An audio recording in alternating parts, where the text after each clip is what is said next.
శ్రీరామ రామ రామేతి రమే రామే మనోరమే సహస్రనామ తత్తుల్యం రామనామ వరాననే ఆపదామపహర్తారం దాతారో సర్వసంపదం లోకాభిరామం శ్రీరామం భూయో భూయో నమామ్యహం.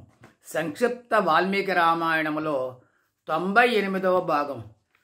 శత్రుఘ్నుడు లవణాసుని సంహరించిన తర్వాత యమునా నదీ తీరం యొక్క అవతల ఒడ్డు నుండి తన సేనలను సిబ్బందిని రప్పించి శ్రావణ మాసములో మధుపురములో ప్రవేశించి చక్కగా రాజ్యపాలన చేయసాగాడు. సమర్థుడైన శత్రుఘ్ని యొక్క పరిపాలనలో ప్రజలు సుసంపన్నులై ప్రశాంతంగా జీవించసాగారు. అనేక దేశాల నుండి వచ్చినటువంటి వర్తక ప్రముఖులతో మధుపురి నిత్యం కడకడలాడుతూ శోభాయమానంగా అభివృద్ధి చెందింది. 12 సంవత్సరాల తర్వాత శత్రుఘ్నుడు తన అన్నగారైన రాముని దర్శించుటకు కొంతమంది సేవకులను సైనికులను వెంటబెట్టుకుని రథాలతో అశ్వాలతో అయోధ్యకు బయలుదేరాడు. మధుపురి యొక్క రక్షణ నిమిత్తం సమర్థులైన మంత్రులను సేనాలను నియమించాడు. శత్రుఘ్నుడు తన ప్రయాణములో ఒకరోజు వాల్మీకి మహర్షి ఆశ్రమంలో విశ్రమించాడు. వాల్మీకి మహర్షి ఎంతో ఆదరంతో శత్రుఘ్నికి అతని పరివారానికి చక్కని ఆతిథ్యాన్ని ఇచ్చాడు. లవణాసురుడిని వధించిన శత్రుఘ్నుడిని వాల్మీకి మహర్షి అభినందించి ఆశీర్వదించాడు. ఆనాటి రాత్రి మరొక పర్ణశాలలో లవకుశలు వాల్మీకి రచించినటువంటి రామాయణ గాథను శ్రావ్యంగా వీణానాదానికి అనుగుణంగా లయబద్ధంగా గానం చేయసాగారు. ఆ గానం విన్న శత్రుఘ్నుడు అతని పరివారము ఆనందడోలికల్లో తేలియాడారు. తమ కన్నుల ఎదురుగా రామాయణ కథ జరుగుతున్నట్టుగా అనుభూతి చెందారు. ఆ గానం ఎవరిదని వాల్మీకిని అడగాలని అనుకున్నారు. కానీ మహర్షిని అలా అడగటం మర్యాద కాదని వారు ఊరుకున్నారు. మరునాడు వాల్మీకి మహర్షికి అనుమతి తీసుకుని శత్రుఘ్నుడు తన పరివారంతో బయలుదేరి అయోధ్యకు చేరుకున్నాడు. శత్రుఘ్నుడు శ్రీరామునికి ప్రణామం చేసి వినయంగా, అగ్రజ, మీరు ఆజ్ఞాపించిన ప్రకారము నేను లవణాసురుని వధించాను, మధుపురాన్ని పునర్నిర్మించాను, మీకు దూరంగా 12 సంవత్సరాలు గడిపాను. ఆవును వదిలిన దూడల నేను అక్కడ మిమ్మల్ని వదిలి ఉండలేకపోతున్నాను. ఇక్కడే నేను ఉండుటకు అనుమతించమని ప్రార్థిస్తున్నాను అన్నాడు. అంతట రాముడు, నాయన శత్రుఘ్న, క్షత్రియులు ఈ విధంగా విషాదాన్ని పొందకూడదు. ప్రజలను పరిపాలించుటయే క్షత్రియులకు పరమధర్మం. సోదర, నన్ను చూడవల్లని నీ కోరిక కలిగినప్పుడు నిరభ్యంతరంగా అయోధ్యకు రావచ్చు, తిరిగి వెళ్ళవచ్చు. 1 వారం రోజులు మాతో సంతోషంగా గడుపుతూ ఉండవచ్చు అన్నాడు. రాముని మాటలను శిరోధార్యంగా భావించిన శత్రుఘ్నుడు వారం రోజులు రామునితోనూ భరత లక్ష్మణులతోనూ సంతోషంగా గడిపి తిరిగి మధుపురానికి వెళ్ళాడు. శ్రీరాముడు ధర్మబద్ధంగా రాజ్యపాలన చేయసాగాడు. ఒకనాడు ఒక విచిత్రం జరిగింది. ఒక బ్రాహ్మణుడు మృతుడైన బాలుని కళేబరాన్ని తీసుకువచ్చి రాజభవనం వద్ద విలపించసాగాడు.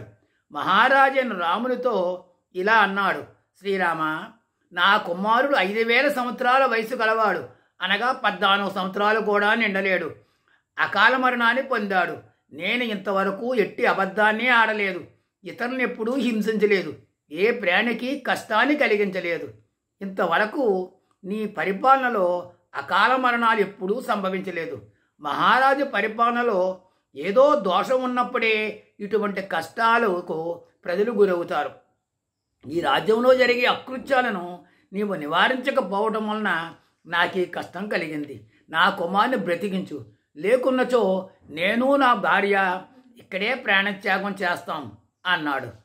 ఆ బ్రాహ్మణుని దయనీయమైన మాటలు విన్న రాముడు వెంటనే తన మంత్రులను గురువులను సమావేశపరిచి ఒక సమావేశం ఏర్పాటు చేసి బ్రాహ్మణుడికి కలిగిన కష్టం చెప్పి తన పరిపాలనలో లోపం ఉన్నదని అతడు ఆరోపించిన విషయాన్ని చెప్పాడు. అంతేకాక ఆ పరిస్థితిలో తన కర్తవ్యం ఏమిటని రాముడు వశిష్ఠాది ఋషులను సలహా అడిగాడు. అప్పుడు ఆ సమయంలో అక్కడే ఉన్నటువంటి నారద మహర్షి, ఓ రామ, బ్రాహ్మణ బాలుని అకాల మరణానికి కారణాన్ని నేను వివరిస్తాను, శ్రద్ధగా విను. పూర్వం కృతయుగములో బ్రాహ్మణులు మాత్రమే తపస్సు చేయడానికి అర్హత కలిగి ఉండేవారు. ఆ తరువాత త్రేతాయుగములో బ్రాహ్మణులు క్షత్రియులు కూడా తపస్సు చేసిన అధికారాన్ని కలిగి ఉన్నారు. రాబోయే ద్వాపర యుగములో వైశ్యులు కూడా తపస్సు చేసి అర్హతను పొందుతారు. కలియుగంలో శూద్రులు కూడా తపస్సు చేసుకునే అర్హతను పొందుతారు. కానీ ప్రస్తుతం అర్హత లేని వాళ్ళు తీవ్ర తపస్సు చేయడం వలన ఇటువంటి దుర్ఘటనలు జరుగుతూ ఉంటాయి. ఓ శ్రీరామ, ప్రస్తుతం నీ రాజ్యమందు అర్హత లేని ఒక శూద్రుడు అధర్మపరుడై తపస్సు చేస్తున్నాడు. ఇది నిజం. అందువల్లనే బ్రాహ్మణ బాలునికి అకాల మరణం సంభవించింది. అట్టి రాజ్యములో సంపదలు కూడా నశిస్తాయి. రాజు నరకానికి పోతాడు. అందువల్ల ఓ రామ, నీ రాజ్యమంతా గాలించు. అటువంటి అకృత్యం కంటబడినచో దాన్ని వెంటనే నివారించు. అప్పుడు ధర్మం వర్ధిల్లి బ్రాహ్మణ బాలుడు పునర్జీవుడు అవుతాడు అని చెప్పాడు. నారదుని అమృతతుల్యమైనటువంటి సలహా వినటువంటి రాముడు లక్ష్మణ్ణి పిలిచి, సౌమిత్రి, ఈ బ్రాహ్మణ బాలుని యొక్క కళేబరాన్ని తల్లిద్రోణి యందు పెట్టించు. ఆ కళేబరం పాడవకుండా నిపుణుల పర్యవేక్షణలో భద్రత కల్పించు అని ఆదేశించాడు. పిమ్మట రాముడు తన మనస్సులో పుష్పక విమానమును విచ్చేయమని సంకల్పించుకున్నాడు. వెంటనే పుష్పక విమానం ప్రత్యక్షమైంది. రాముడు గురువులకు భక్తితో నమస్కరించి తన ఆయుధాలను తీసుకుని పుష్పక విమానాన్ని అధిరోహించాడు. మొదట పడమర దిశయందు, తర్వాత ఉత్తర తూర్పు దిశయందు ఎంతగా గాలించినా శ్రీరాముని గట్టి అకృత్యములు కనిపించలేదు. చివరగా రాముడు దక్షిణ దిశ యందు గాలిస్తుండగా శైవల పర్వతానికి ఉత్తర భాగాన ఒక సరోవర ప్రాంతంలో రాముడు ఒక తపస్విని చూశాడు. ఆ తపస్వి అధోముఖుడై వేలాడుతూ తీక్ష్ణమైన ఘోరమైన తపస్సు చేస్తున్నాడు. రాముడు తపస్సు చేస్తున్న ఆ పురుషుని సమీపించి, ఓ తపోవృద్ధుడా, నీవెవరవు? ఎందుకొరకు ఈ తీవ్రమైన తపస్సు చేస్తున్నావు? ఏ కోరికతో తపస్సు చేస్తున్నావో తెలియజేయి. నేను దశరథ పుత్రుని శ్రీరాముడను, ఈ యొక్క రాజ్యానికి రాజును అని అడిగాడు. అప్పుడు ఆ తాపసి, శ్రీరామ, నేను ఒక శూద్రుడును, నా పేరు శంభుకుడు. ఈ శరీరంతో దివ్యత్వం పొందాలని అనుకుంటున్నాను. నేను దేవలోకాన్ని జయించదలిచి ఈ ఉగ్రమైన తపస్సు చేస్తున్నాను అని చెప్పాడు. వెంటనే రాముడు తన ఖడ్గంతో శంభుకుని శిరస్సును ఖండించాడు. అప్పుడు ఇంద్రాది దేవతలు రాముణ్ణి ప్రశంసిస్తూ అక్కడ ప్రత్యక్షమయ్యారు. రామునిపై పూలవానను వారు కులిపించారు. ఇంకా దేవతలు రాముడితో ఇలా అన్నారు, రామ, నీవు ఇతను సంహరించి లోక కళ్యాణదాయకమైనటువంటి పనిని చేశావు. నీకు ఇష్టమైన వరాన్ని ఏదైనా కోరుకో, తీరుస్తాం అన్నారు. రాముడు దేవతలకు వినయంగా నమస్కరించి, నా యందు మీరు ప్రసన్నైనచో ఆ బ్రాహ్మణ బాలుని బ్రతికించండి అని ప్రార్థించాడు. అప్పుడు దేవతలు ఇలా అన్నారు, రామ, నీవు శంభుకుని నిహితుని చేసిన వెంటనే అక్కడ బ్రాహ్మణ బాలుడు పునర్జీవితుడయ్యాడు. ఇక మా వరములతో పని లేదు. రఘురామ, ప్రస్తుతం మేము అగస్త్య మహర్షిని దర్శించుటకు బయలుదేరుతున్నాం. ఆయన 12 సంవత్సరాలుగా జలములనే సయ్యగా చేసుకొని తపస్సులు చేస్తున్నాడు. ఆయన దీక్ష సమాప్తమైంది. నీవు కూడా మాతో వచ్చి అగస్త్య మహర్షిని దర్శించు, నీకెంతో మేలు కలుగుతుంది అని చెప్పారు.